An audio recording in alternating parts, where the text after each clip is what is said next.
Un rapide passage de notre épisode avec Mandy Minella, allez l'écouter en entier, le lien est juste en dessous.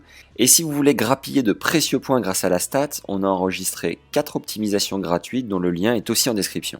Et c'est là où tu as rencontré Marcos Bagdatis. Ouais, voilà, on s'entraînait ensemble. Voilà, on était des amis, des très bons amis au début. Ouais. On était quand même un beau groupe, quoi. Donc, voilà, forcément, on était jeunes, on était beaucoup ensemble, et puis voilà. Mais c'était quand même...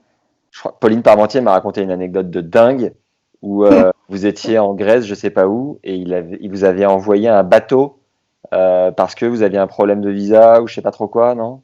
Tu te souviens de ça? Oui, en fait, on était au Liban. Ouais, au Liban. En fait, c'est une histoire de fou. Je pense que c'était en 2008. Et on était au Liban et il y a le Hezbollah qui a commencé à fermer les frontières au niveau de l'aéroport, aussi au niveau de la Syrie. Donc, aucun moyen de sortir du pays. Et le tournoi, il était en train d'être joué et on était tous coincés sur ce tournoi, au Liban à Juillet. Et du coup, on ne savait pas ce qui allait se passer, quoi. On ne savait pas, OK, comment on va pouvoir rentrer. C'est une histoire de fou, en fait. On était un groupe de 10 joueurs. On a décidé, indépendamment de l'organisation du tournoi, qu'on avait envie de sortir du pays. Donc, on a tout essayé. Je me rappelle, il y avait Selim Asfar, une Tunisienne, qui a même essayé d'appeler le prince de Tunisie s'il pouvait nous envoyer un avion. Moi, il y avait le ministre de l'Extérieur qui a appelé chez mes parents en me disant qu'il fallait que je reste au même endroit parce que pour l'instant, là, jeudi, c'était calme.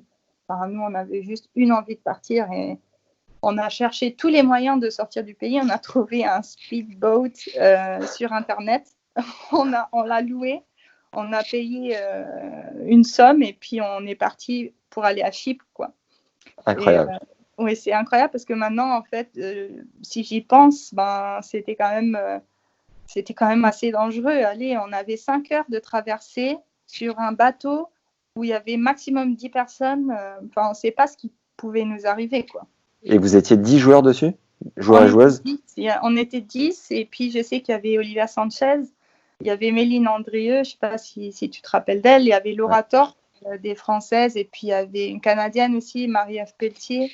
Et donc c'est Marcos qui vous a accueilli, arrivé à Chypre, c'est ça? Voilà, et du coup, il nous a accueillis, et heureusement qu'il était là, parce que finalement, quand on est arrivé à Chypre, il ne voulait pas nous laisser rentrer, parce qu'on n'avait pas la permission de rentrer, même si nos passeports et nos visas, ils étaient valables.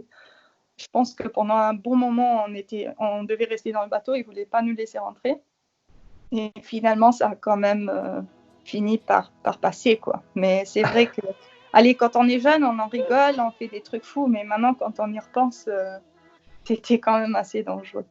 Pensez à nous mettre 5 étoiles et un avis sympa sur Apple Podcast, ça nous aide comme jamais à référencer la chaîne et à tout donner chaque semaine.